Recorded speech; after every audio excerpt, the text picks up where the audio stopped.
Yeah, thank you for this interesting question. So we are a research group from Stanford in the mechanical engineering department, as well as the photon sciences group.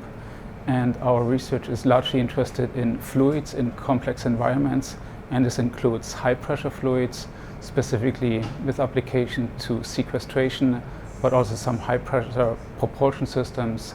And water is one of the natural systems, especially if you're thinking about chemical processing, clean chemistry, sustainable chemistry, and that's an application that we're interested in.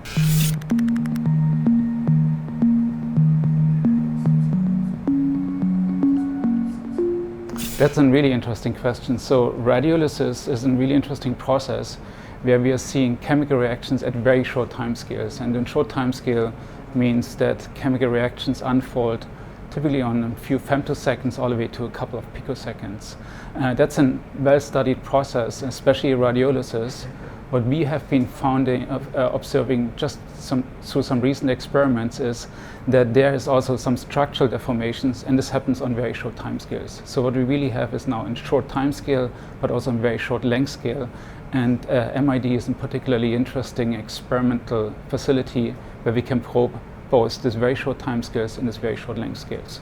And it's a very unique opportunity for us to come here to Hamburg.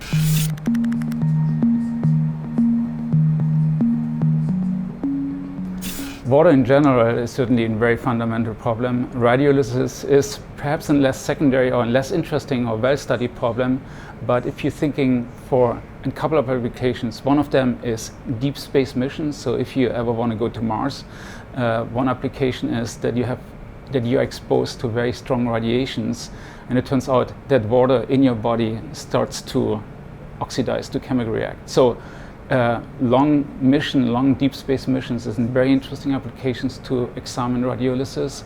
But even if you're thinking for safety, chemical processing, I think we can really utilize this process to accelerate, perhaps to even control chemical reactions. And that's our interest. So if you go to deep space missions all the way down to very small scales for chemical processing, that's where we want to examine radiolysis.